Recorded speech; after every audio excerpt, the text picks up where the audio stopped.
नमस्कार। इस समय शनिदेव 27 जुलाई से मीन राशि में वक्री हो गए हैं।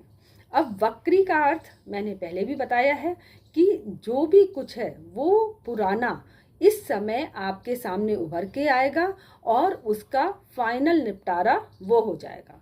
अब वो किसी भी भाव से संबंधित हो आपके, चाहे रिलेशन से, चाहे कैरियर से, चाहे हेल्थ से, तो ये खराब समय नहीं है। बस उतना है कि अब ये शनिदेव इस समय पूरा अपना गोचर करके अपना 12वां राशि क्या है, बिल्कुल लास्ट राशि है, और उसके बाद से एक राशि आ जाएगी, मेष राशि आ जाएगी।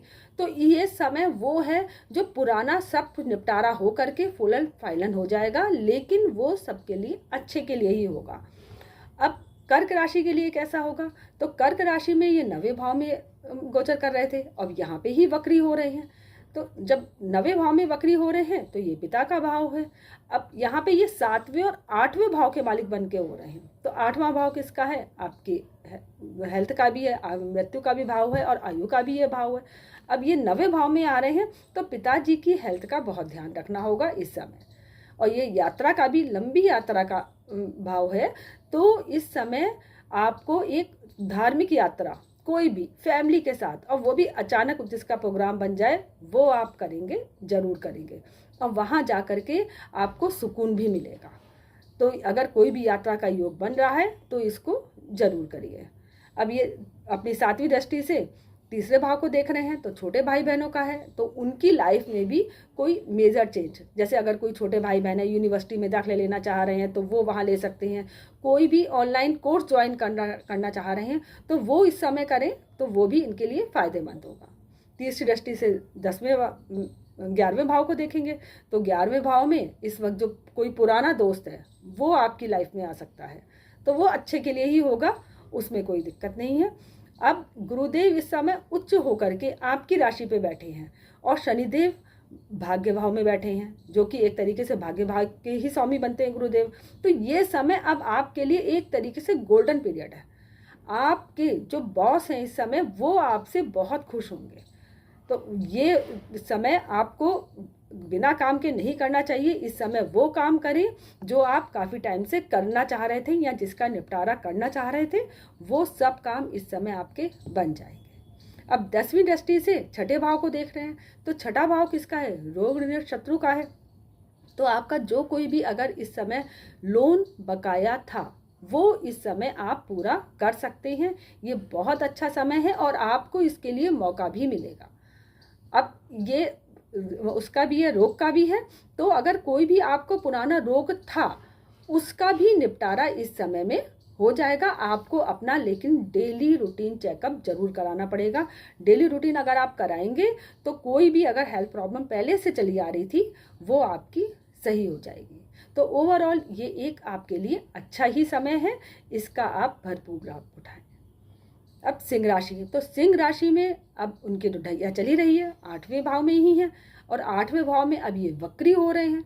तो ये समय आपके लिए कठिन था और कठिनाइयों से ही अब पार लगाने के लिए शनिदेव आ गए हैं।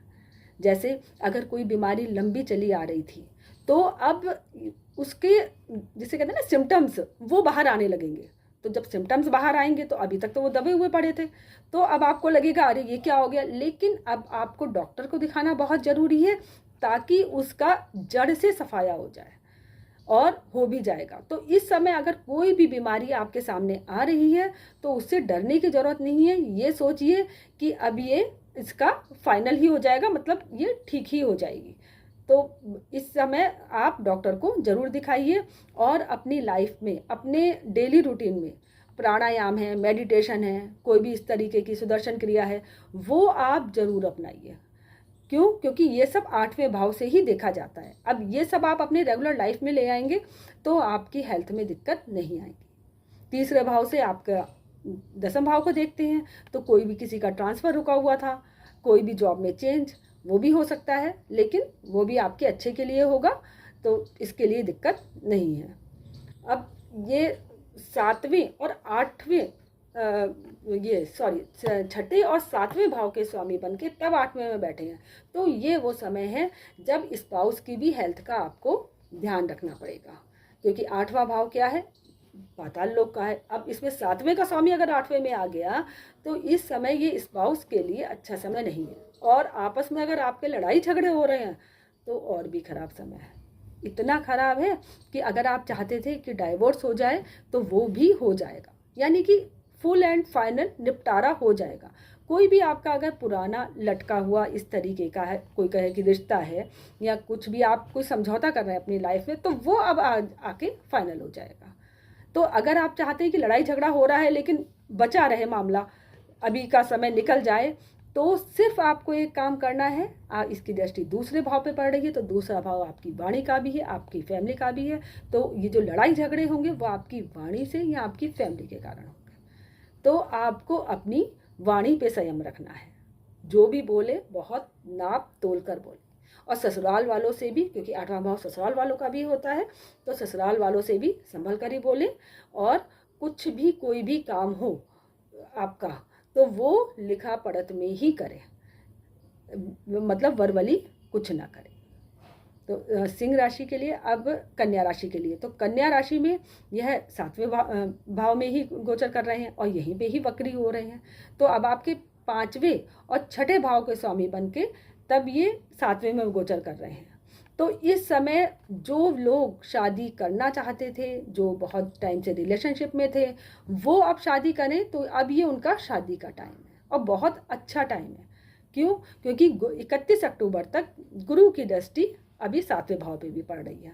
तो इस समय अगर शादी का योग बन रहा है तो वो आप जरूर करें, क्योंकि इस वक्त शादी करने पे लाइफ में स्टेबिलिटी आएगी और ये शादी टिकेगी भी और चलेगी भी। कन्या राशि में अब इनकी तीसरी दृष्टि पिताजी के 9वें भाव पे है, तो पिताजी की हेल्थ का ध्यान रखना होगा। उनके भी कैरियर में चेंज आ सकता है किसी भी तरीके का, उस चीज़ पे ध्यान रखना होगा। और आपके लग्न पे दृष्टि पड़ रही है, तो हाँ, हेल्थ का तो थोड़ा ध्यान रखना ही पड़ेगा, क्योंकि वक्री होकर के बैठे हुए हैं। तो इस समय अपनी हेल्थ का भी ध्यान रखना होगा। और 10वीं दृष्टि से 4थे भाव को देख रहे हैं, तो माता की भी हेल्थ का ध्यान रखना होगा। मतलब 3 चीज़ें आपको यहाँ पे ज़्यादा देखनी है। एक आपको पिताजी की हेल्थ और माता जी की हेल्थ, और साथ में अपनी भी, क्योंकि 6ठे भाव के भी स्वामी बन के आपकी राशि में आ रहे हैं। लेकिन डरने की बात नहीं है, क्योंकि अभी गुरु की भी दृष्टि है 7वें भाव पे, तो इस समय आपका ये सारे काम सही से हो जाएंगे, कोई दिक्कत नहीं आएगी। तो कन्या राशि वालों के लिए भी ये समय अच्छा है, कोई दिक्कत नहीं है। अब आगे की 3 राशियों के बारे में आगे बताएंगे। धन्यवाद।